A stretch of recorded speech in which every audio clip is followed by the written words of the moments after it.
everybody. Welcome to this week's episode of Tell Me More, Better Conversations in Healthcare. I am so jazzed about this episode. It's just going to be just personally so rewarding for me on a lot of different levels. So I am talking to Jacob. He now goes by Jacob. I've known him as Jakey. Jacob George, who is an amazing young man headed to med school very soon.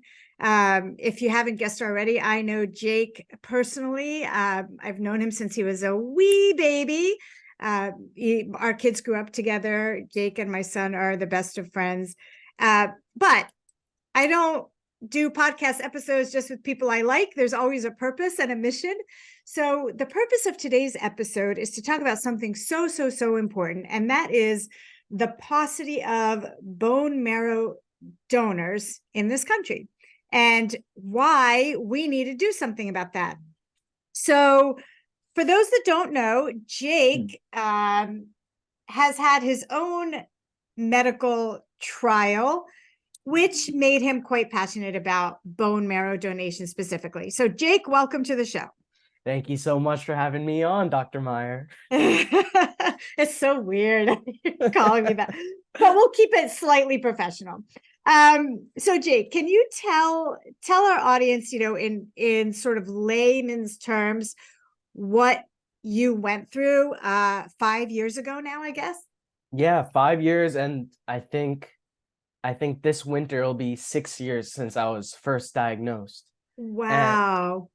And what I was diagnosed with is severe aplastic anemia, which was frankly a term that I had never heard of before I was diagnosed with. And very simply put, it's just a failure of your bone marrow, and the bone marrow that produces all of your blood cells that carry oxygen throughout your body and fight infection. Just simply put, it was failing me and it was just dying off. And then we had to proceed from there. Right. So, oh boy, I can't believe it's been 6 years, first of all, but I remember this so vividly. I remember you had abdominal pain, and there was maybe an appendicitis thing, and you ended up in the ER, right? And they did some blood work. It turns out it wasn't your appendix, although to be honest with you, appendicitis would have been a billion times better than what you ended up having, right? So this random blood count is abnormal. And I remember your mom, Dr. Jessie John, who is, one of my dearest friends in the world, kind of saying, "Hey, what do you think of this? This looks a little weird." I'm like, you probably just had a little bug. Don't worry about it. That's why these numbers are abnormal. And then their numbers got repeated and repeated and repeated. And they were not just abnormal, getting worse, basically just looking exactly like you said, your bone marrow was not producing cells. So take it from there, Jake. So this is it was December, January timeframe, right? Winter of, was it 2019? Winter of 2018? Winter of 2018. So 2017 going into 2018. Right. And yeah, okay. So it had first started with a trip to the ER at Chester County Hospital with that stomach pain.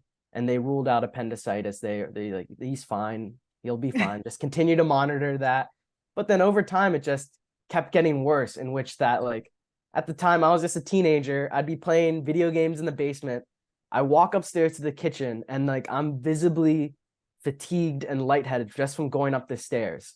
And we were something's not right. This is not he's not getting better. There's more things that are popping up.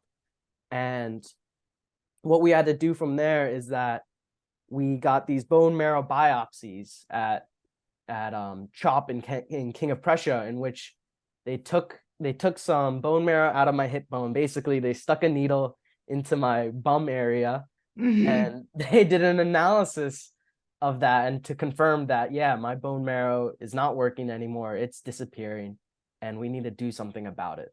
And so let me just pause for a second. For those that, might not be familiar, bone marrow function is critical to life. So without your bone marrow, you die. Aplastic anemia is, very simply put, a life-threatening condition if it's untreated.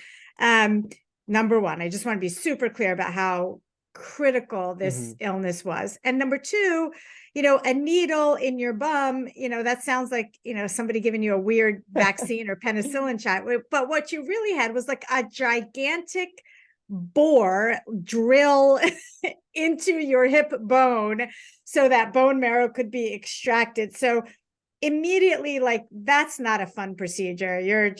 That sucked, right? Mhm. And then you get the news, your bone marrow is in fact failing you. It is aplastic anemia is confirmed. So then you start thinking about treatment options, right? So tell me Yeah. about that. So what I remember, like, it's all starting to get hazy at the time, because also like I want to put it in the context that I was a teen in high school, and like I was focused on different things. Like, although like my parents are super worried, like at the time, the gravity of the situation hadn't hit me yet. So I don't know if Yeah. I was just kind of along for the ride, letting Mm-hmm. you and my parents figure everything out. Like at the time, I was worried about my biology test on Monday, because I was still at school at the time.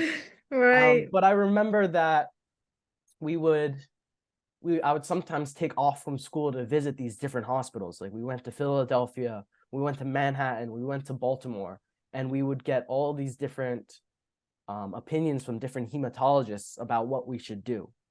And we went to 3 different institutions, and we had 3, I would say, widely different opinions from each Mm-hmm. hematologist. Mm-hmm.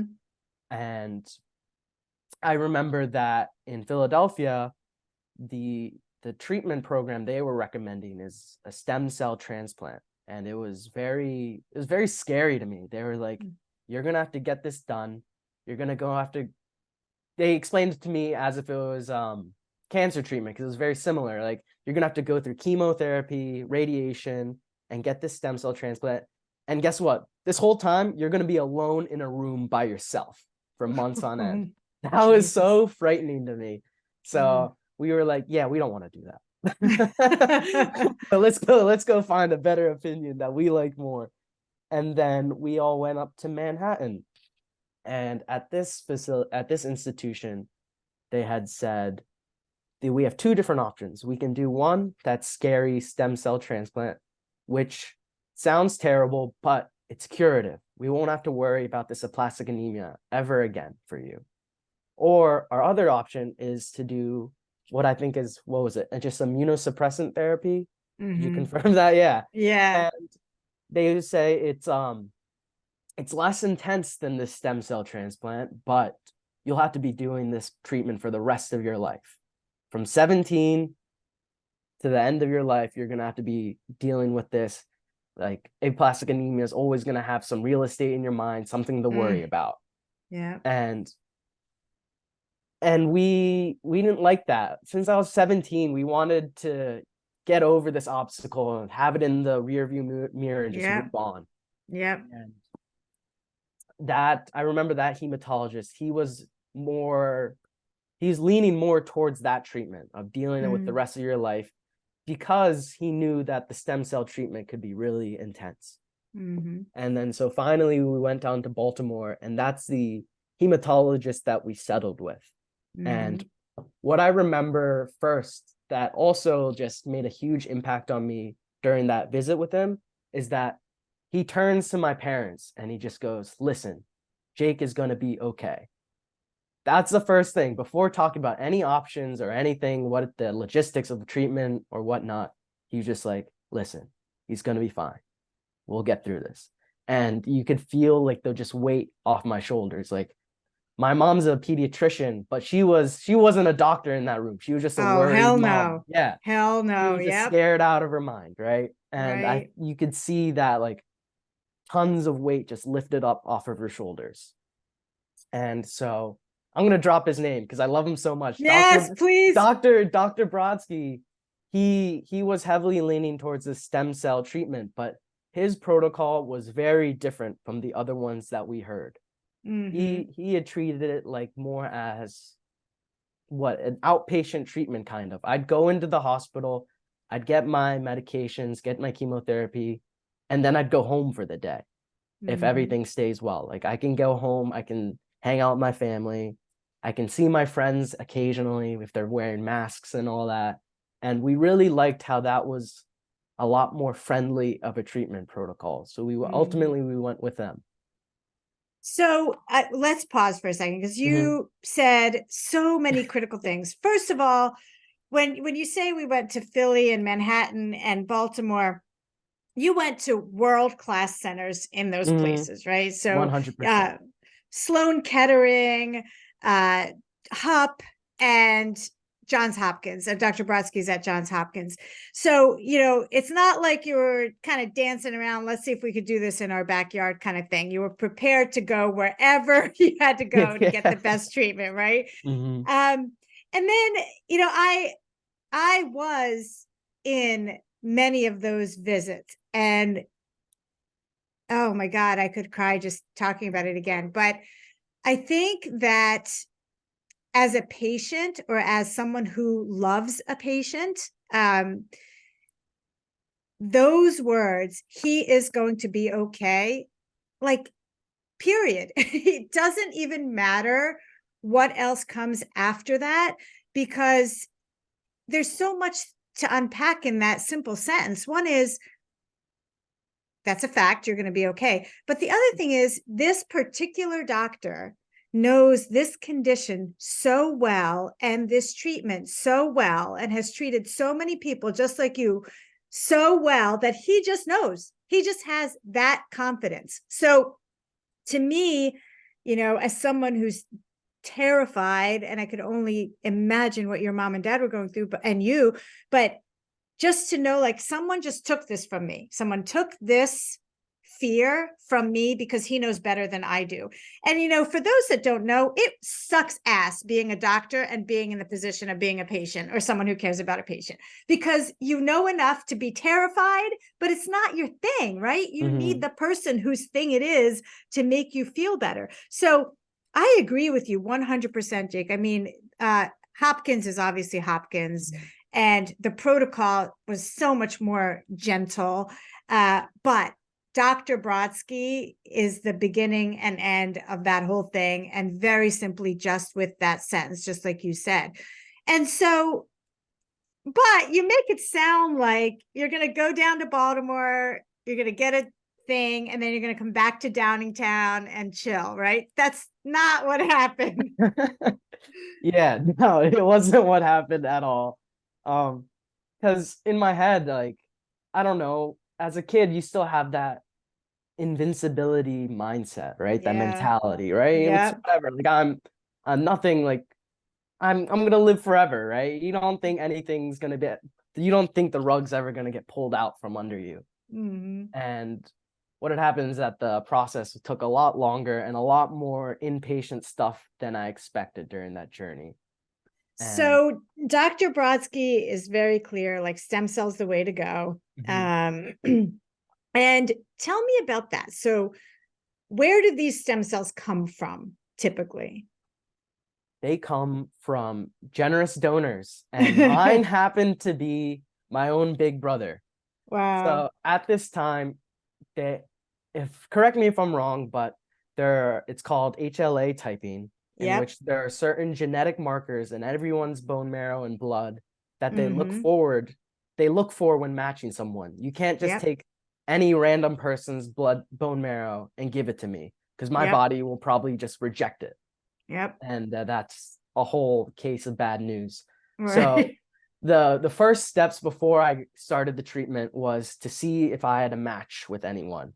So I remember that we contacted like all of our relatives. There's probably like 50 of my family in the Philadelphia area, and then everyone got sent a kit in which they had to simply just swab the inside of their cheek. That's where they get the genetic info from. Swab the Mm-hmm. inside of their cheek, put it in a tube, and mail it out.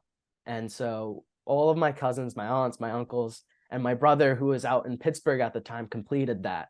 And no one was a match that they were looking for except for my brother. And the strangest thing about it is that at Hopkins, in Philly and Manhattan, they wanted a perfect 10 out of 10 match. Right. And Justin wasn't a 10 out of 10 match. Yep. He was an 8 out of 10 match. Yep. But for Hopkins, they're like, actually, that's what we're looking for.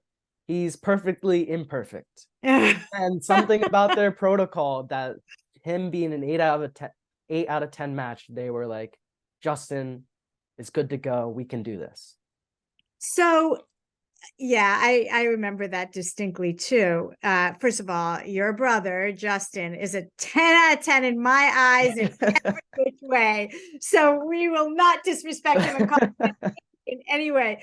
But that's exactly right. So part of the hang up with these other places is that they're looking for this perfect match. So, and already you are starting with a very limited pool of people. So it sounds like 50 family members is a lot, but it's really not when you're looking for 10 out of 10 genetic match, right? Mhm. So you also, or someone did, I assume, searched the bone marrow registry for a 10 out of 10 match, right? Yeah. And there was nothing. Mm-mm. So there are, like there is a whole national database that we have in the United States for all of these people, including me, who need stem cells that are transplanted. And there's people that are all around the country who have registered by swabbing their cheek, and their genetic info for those markers are just available, so that if anyone around the country needs a stem cell transplant and they're a match with someone, they can be available. But for me, I didn't have that available. I had to rely on my brother.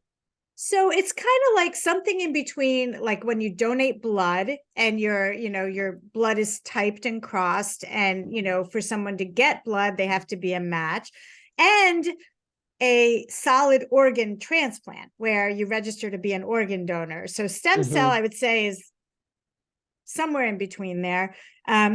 Fortunately, you don't have to die to donate your stem cells. So it's a much more appealing thing for people to think about.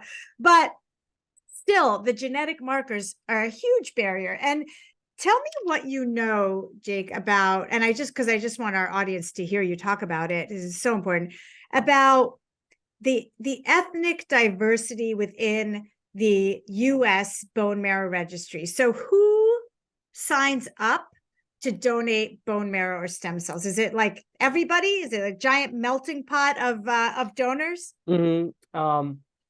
So no, it's not a giant melting pot. It's not as I diverse. set that up for you. I literally teed that up so well. It's not as diverse as we'd like it to be. So the reality is that most of these markers are related to your ethnicity. You're more likely to match with someone who's of the same ethnicity as you. And in America, these national registries are mostly compiled of white Americans. And there's so many different factors that go into that, whether it's just the majority of the population, and also other factors just like education and awareness of it. Like this is purely anecdotal, but my family, all my extended relatives have no idea what that was until my situation came up. They were like, they never heard of anything like that. And it's just all those different factors that have compiled up in that if you're not a white American, it is a lot harder to get a match on these national bone marrow registries. So much so that I was collecting info from the Be the Match, which is one of these national registries, and that if you're a white American, you have a 79% chance of finding a match outside of your family. And every other ethnicity, it's close to 50% or like below 50%. So I hadn't known that at the time, but I only found that out recently, and that realization just hit me. If it wasn't for Justin, I would have been in deep trouble there. Yeah. I mean, that is everything. So, I mean, thank God you had a brother, and thank God he was an 8 out of 10 match. And thank God that, Hopkins and Dr. Brodsky, that's what they were looking for. It wasn't like every institution wants a perfect 10 out of 10, but, we're talking about life or death here. And I know, so I'm Egyptian, you're Indian. Egyptians don't do that, period. They don't even give you a good reason. They're just like, nah, we don't do that. Like they don't donate blood. And I should not generalize. I'm sorry for everybody listening who's Egyptian and donates blood. I don't mean to generalize, but at least in my family, it's just not a thing we do. I don't understand it. And so it would make a very interesting social experiment. But so certain ethnicities are definitely going to struggle. And if there isn't a family member and you are like, you could seriously be in trouble, your life is in danger. So let's talk about the process, because I think that maybe if people understood what it means to register to be a bone marrow donor, they wouldn't be so afraid of it, or they'd be more likely to do it, right? So you mentioned several times that it's basically a swab, cheek swab, stick it in a tube, send it in. It's no big deal. It's like to check your alleles, your HLA typing is like nothing. It's not even a needle, right? But to actually donate bone marrow or stem cells is a big deal, right? So can you walk us through? Well, first of all, I want people to hear what you went through. Let's start with your process, because before you can even receive Justin's bone marrow, what has to happen? They had basically, they were like, we got to clear house. all of this dying bone marrow that's still in you, we got to get rid of it. We got to make space for this new one that's coming in, these new stem cells.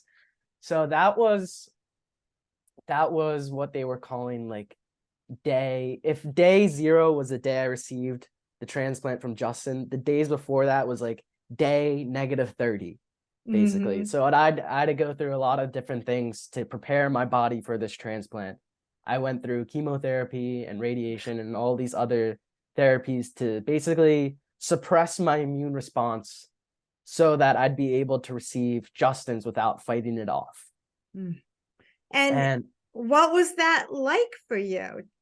I mean, I know what it looked like. It looked like hell on earth, but what do you remember about that? It was all such a blur. Like by then, so this was April of 2018. We moved out of Downingtown. We had rented out an apartment in Baltimore, like a block away from Hopkins. So I'd be very close to that. Like I said bye to everyone.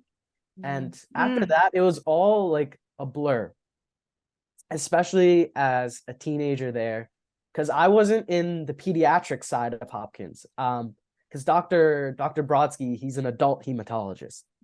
So I spent my time with all the older adults there, which was just weird. Like, I don't know. Even though I was like 17, close to being 18, I still felt very out of place. And there wasn't any like fun decorations around, like as you usually expect at a pediatric hospital. Right. It was just kind of, all right, you're gonna go do this. We're gonna draw your blood. We're gonna put this catheter in your chest.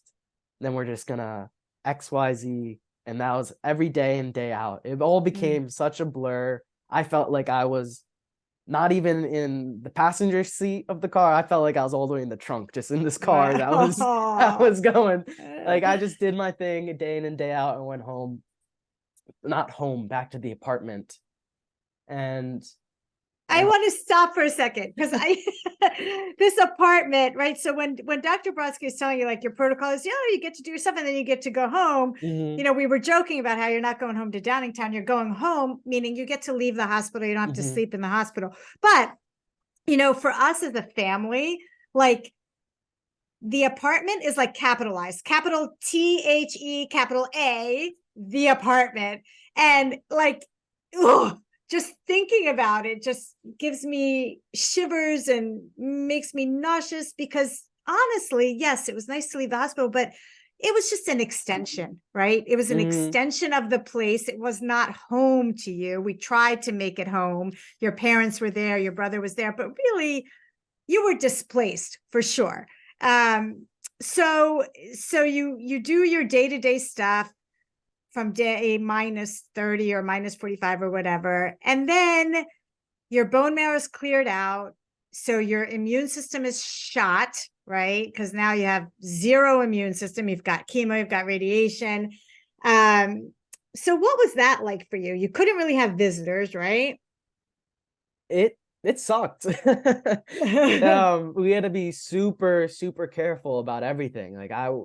We were, masks are a very commonplace thing in our society now after the Right. post-pandemic, but we were all wearing masks back in 2018 just to protect me.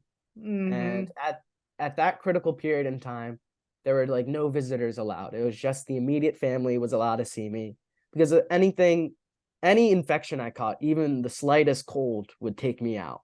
Mm. Like, and I remember I couldn't even see my dog because he Oh. has so much bacteria and germs all over him. And he's like, yeah, your dog Junior, he could kill you. This Oh little my tiny God. dog. Wow. And I remember that the transplant day itself was so anticlimactic. Mm-hmm. I thought it was going to be like this big, big, big operation. I Yeah, remember we're that. gonna transplant these cells to you. I thought like it was gonna be like me in one bed, Justin in the other, like these big machines like transplant Yes. bone marrow. It wasn't Yes. that at all. What had happened was that earlier that day, they extracted Justin's bone marrow cells or stem cells, put it in a bag of blood, and they hung it up, connected it to my catheter, and they're like, all right, we're just gonna let it slowly drip into you, and that's it. We just sat Yeah. there for 2 hours, and that was it. It Yeah, was that's so funny. That is exactly what I thought too. So let's back up for a second. And I mhm. wish Justin was here because let's talk about the procedure to harvest those stem cells. Because for people who are listening who are like, hey, I need to be a bone marrow donor or a stem cell donor. Um, tell us what that was like for him, as much as you know, since you're sort of speaking for him. Yeah, I'm definitely gonna. I feel like I've been minimizing the impact and gravity of a lot of these things so far, but for him, simply put, they stuck another big needle into his hip bone area to extract that, and but it was if I remember correctly, it wasn't like a major surgery. He didn't go under anesthesia. They just had a sedation around that area to numb that Mm. area. Mm-hmm. And it was, if I remember correctly from what Justin said, it was really quick. And the only thing that he had to do after is just take it easy in terms of exercise. And the only effect that was on him is that his hind area was a little sore for like about a week. And then after that, he was completely fine. Right. Yeah, I actually think it's more than one hole where they extract from. But yeah, basically you have sore buttocks and hips and that's it. So we were there the day of the transplant, right? And exactly the same thing. Like I was picturing this like, operating suite where like all these things are like happening. And you had this super sweet nurse. I can't remember her name, but I have a picture of her, who just literally walked in and it looked like you were getting a blood transfusion, hung this giant bag. And we were all sitting there like waiting for some magical thing to happen. And it was kind of anticlimactic, like nothing happened. So the bone marrow is in, but you don't just like dance out of there, right? Mm-mm. Like then what happens? So yeah, I just want to say that like even though that that whole procedure was so anticlimactic, that's what saved my life there. That quiet 2 hours of just us Yeah. sitting in the hospital room watching TV. While we were watching TV, this bag of blood was saving my life. And Mm. this is when the hard part began. That I remember that. And they were like, you're gonna have to go through more chemotherapy and radiation to make sure your body stays suppressed, that my own immune response doesn't fight off these cells, these stem cells, Mm-hmm. as they make their home in my body. And Mm-hmm. so the chemotherapy and radiation were even more intense this time. I lost all my hair and all that. Like it was just constantly sick from this treatment. I remember that during this time, I believe it was like a 60, the plan was it's gonna be 60 days after that. And I think it was a lot longer than that because of setbacks. I Right. was getting sick all the time. Mm-hmm. I'd got, I'd have to be admitted into the hospital as an inpatient to deal with these infections because if Mm-hmm. unchecked, that would kill me. Mm-hmm. Even though that the stem cell transplant was over, I was still super vulnerable, and I would remain to be for like maybe a year post Mm. transplant. What was the moment or, the deciding factor about when you could finally leave Baltimore and go back to Downingtown? I don't remember entirely. I think the standard was based on my blood counts. We would Yeah. always draw my blood, see my platelet levels, my red blood cells, and especially my white blood cells. Mm-hmm. And over time, slowly but surely, I remember that the first blood draw post transplant, every zeros across the board. There's like, yeah, there's nothing in here yet. But slowly over the summer 2018, those numbers would creep up each time they'd draw my labs. And Mm-hmm. eventually it reached a threshold where Dr. Brodsky was like, this is good enough for you to not be under our constant watch. You can go back to Downingtown, back to home, and we'll Mm-hmm. continue to monitor. You'll still have to follow up often, but it Mm-hmm. is safe enough for you to return back home. And do you remember what that was like for you? Like the first day you got back home, your first night in your bed? I wish I could remember entirely. It's like so much of that experience is like sort of repressed by my memory, Yeah, right? yeah, yeah. My brain has since moved on and filled it up with other life experiences. But Thank God. yeah, I think I think it was also very anticlimactic. Yeah. It was near the end of the summer, and I was cleared to go back to school actually. Although I'd have to take a lot of precautions. I was still on a lot of outpatient medications. But I remember I came home and it was just like, all right, got to go do this summer reading. Oh, oh my God. I think that was the extent of it. Wow. It wasn't a huge deal. Uh, Um, which I so also yes, you went because you were going into your senior year, right? Mhm. So this happened. It started the middle of your junior year, throughout the rest of your junior year, over the summer between your junior and senior year. But like you did not miss a beat, right? Like somehow you stayed on track and you graduated on time, right? Yeah, I did, but like there was a lot of little helps along the way. Like Yeah. I would miss school left and right during my senior year because kids get sick at school, and especially Yeah. for me, I would get sick all the time, and I would Mm-hmm. always have to miss school.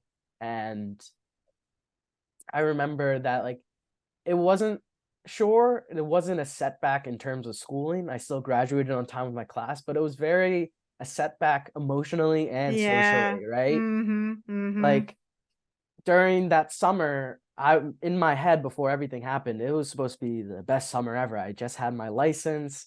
I was gonna drive around with my Mm-hmm. friends, have a lot of fun. Didn't do any of that. And when I came back, I couldn't hang out with my friends usually. I would see Mm-hmm. them at school on the days I was there, and that was kind of it. I wouldn't Mm-hmm. they wouldn't see me on the weekends and all that. So that was although medically I was getting better, I don't know if I could say the same about mentally. That was the hardest part for me. Even Mm-hmm. though I went through all that treatment and all the stuff physically, the hardest part was over. But I think that year was very hard for me mentally. Mm-hmm. Oh my God, I can only imagine that.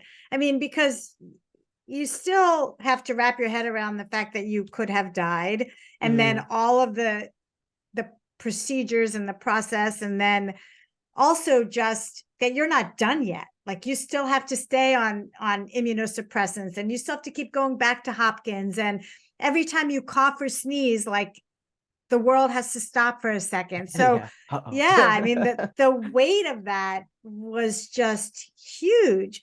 So, but you did graduate. And oh, by the way, like thank God this happened in 2019. Like what if this happened in 2020 in the middle of the pandemic? Yeah, I That can't even imagine. I cannot imagine what would happen Mm-mm. with that. So is yeah, so man, you really had kind of like a shitty stretch of years there because you just started to get better. I mean, you're finally like, okay, graduate, right? Um, get into Pitt, you're gonna go to college, and then you're barely in college and the pandemic happens, right? Yeah. When you put it like that, yeah, that was a bad run right there. But Yeah. Like 3 or 4 years of just like, um, but so obviously you went to college, you graduated from college, you are amazing. And I would like just, as an aside for my patients listening, Jake is now my scribe. So you'll see him in the office for this year. Next year, he's going to go to med school. He's going to be a doctor. He's going to give back, all that good stuff. But when, when would you say you finally felt normal? And now I actually do mean mentally, because physically, like it probably was an evolution, right? Or would you say, or are you like, maybe you're not yet, and that's okay. I would say I'm normal relatively, as much normal as I can be. It was definitely like a process of getting over that. And for a while, it was a lot of survivor's guilt in a way. I was like, why was I so lucky to get this? There's so many factors that had to go right. So many things had to line up for me to still be here. And I don't know, it was just, especially when I think during my freshman year of college, there was just a lot of remorse. I was like, am I wasting this opportunity that I got and the second chance? Which was very like harsh on I was being very harsh to myself for thinking that way in the first place. And I think just over time, you slowly just accept that this is my second chance and I'm not going to waste it. Right. Like, in order to get over this survivor's guilt, right? Whether you like it or not, you were given this chance, right? So don't just sit around moping about it. Do something about it. Make a difference, right? Yeah. Don't waste that chance that you've given. So I think capitalizing on that over the 5 years since transplant, I think that's really what helped me recover mentally. Yeah. Because physically I was fine after 1 year post transplant, when we stopped all of those outpatient medications. I haven't done anything since then, and the only time that I go to Hopkins is every year just to basically catch up with Dr. Brodsky. And when my mom and I drive down there for our annual check-in, we don't really even talk medicine. He just wants to know what's going on in my life, which is why we also love Dr. Brodsky. It's just such a personal relationship with him. So yeah, physically, I was fine after 1 year, but mentally it took a lot longer. And I think that finding fulfilling ways to satisfy the second chance at life has helped me tremendously. So can we talk about the physically at 1 year thing? Because 1 year post transplant, like practically to the day or month, right? You did something. What did you do 1 year after your transplant? You did an amazing physical feat that many people will not do. I wasn't following there for a second. We 1 year on the day. It was so from May 4th, 2018 to May 4th, 2019. On that 1 year anniversary, we all ran Broad Street in Philadelphia, so 10 miles through the city. And so that was a really cool moment because I was amongst a crowd of thousands of different people, and I didn't have a care. Like, throughout that whole year, I was always scared of getting sick. I had to take so many precautions, but then that day I ran without like a care in the world of any germs or cooties or whatever. And that was a very cathartic experience, especially crossing the finish line. That was awesome. I mean, I think you were underplaying it a little bit, because you didn't just wake up on your 1 year anniversary and go, I'm going to go run 10 miles today. Like, you had to train for that. And you had to take a body that had been literally beaten down over months and months and months of drugs and radiation and being bedridden and all that stuff, and then turn it into a body that could physically run 10 miles and run it in a very, very respectable time, I might add. So that is just amazing to me. And I think it is exactly what you said. You chose to capitalize on that opportunity that you were given, and so many people could take a lesson from you. But I think your story is just an amazing story. I think anybody who is facing something as a teen should listen to this, because it may seem like you're stuck in this moment and you're never going to get out of it, but there is life on the other side, and it's great, and it's going to be fulfilling and awesome. But also the bone marrow thing, I think, is huge. So again, we'll go back to the fact that you were very fortunate that your brother was, a near perfect match, or a perfect match for what you needed. But others are not so fortunate. And there's so many conditions besides aplastic anemia that could be cured or treated with stem cell transplants or bone marrow transplants. But we can't do that if we don't have donors. So let's talk about this last passion project you've got going on here to kind of make a difference there. Yeah, 100%. So simply put, I want to make sure that there are more second chances for more people. And like you were saying, there's so many different conditions out there in which the treatment protocol is, let's get you some new stem cells and kind of start fresh on your immune system. And that number is just increasing as stem cell transplant like technology and treatment plans get better. More people are going to undergo that to solve whatever diseases or conditions that they have. And so this whole idea about bone marrow drives came up while I was applying for medical schools over the summer, because a lot of schools ask about diversity. Like, what are you doing to help with diversity in our nation, help with health equity for patients all throughout the country? And something that really struck in mind for me was that fact that was always lingering in my head, that like the what if Justin wasn't a donor for me? What if I had to depend on that less than 50% chance, like that chances were worse than flipping a coin? That stinks. That was awful. Yeah. And I remember I wrote on a lot of my essays that if I get into med school, I want to run bone marrow drives like anywhere in public so that people can register regardless of ethnicity. What, like, the ethnicity dilemma aside, the lack of it, we need more bone marrow donors in general.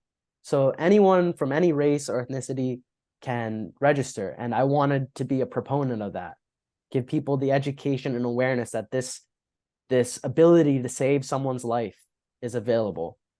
And as I was writing these essays saying to these schools, yeah, one day I plan on doing this, I came to the realization to myself, like, why can't I do this now? What's stopping me from doing this now? Right. I don't need to be enrolled in a medical school to get this done. Right. And so I reached out to 2 different registries, Be the Match and this other one called DKMS. They're 2 non-for-profit organizations that are in our country that contribute to these national bone marrow registries.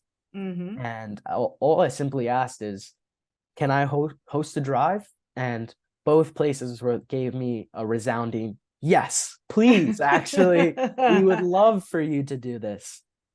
And so that's what we're going to proceed with. So let's talk the details about that, because people listening, this was completely a shameless plug for what Jake is about to tell you. This whole thing was literally just a sob story to get you all to show up to our bone marrow drive at CMMD. Take it away, Jake. When is it happening? Yeah, the cat's out of the bag. That's what we're trying to be here for. This is happening October 8th. It's a Sunday from 9 a.m. to 11 a.m. at our practice. And this is coinciding with, we have set this up so that this is coinciding with what we're calling our Shottoberfest. So where a lot of people come to get their flu shots. And I'm going to be there, and hopefully my brother Justin's going to be there too. If he's a busy student right now, but if he has the time, he's going to be there too. And we're just going to be having this table here with all of these different kits in which people can come and swab their cheeks to register into these bone marrow organizations. That is amazing. So you heard it here first, folks. So we're doing our flu shot clinic at CMMD in Exton. You can check out our website, and at that clinic, we're going to have a bone marrow registry table set up, so you could just come up, swab your cheek, and call it a day. That's literally all you have to do. And I would like to up the ante a little bit, Jake. So let's say that for anybody that comes up to your table and actually swabs their cheek, we will give them a $5 coupon for something. I don't know what yet. I haven't figured it out, but let's say Dunkin' Donuts, Wawa, something. Okay. So, I mean, who can't use $5 of whatever? So please come out to Shottoberfest. If you're getting your flu shot, great. Even if you're not, just come out. It'll take you 2 seconds and you could save a life, like Jakey's, or, millions of other people who really need stem cells and bone marrow. Jake, thank you so much. You were so brave to share your story. Thank you for letting me be a part of it and for embarrassing you and, all that stuff, but it will be for a good cause. For all of my listeners, thank you so much for staying tuned for this extremely special episode for me, one of my favorites. I hope you'll come out to see us Shottober, October 8th. Come get your cheek swabbed. And as an aside, if you have a story you want to share with me, please email me, Christine@ChristineMeyerMD.com. Thanks, Jake. Thank you. Thank you so much, everyone.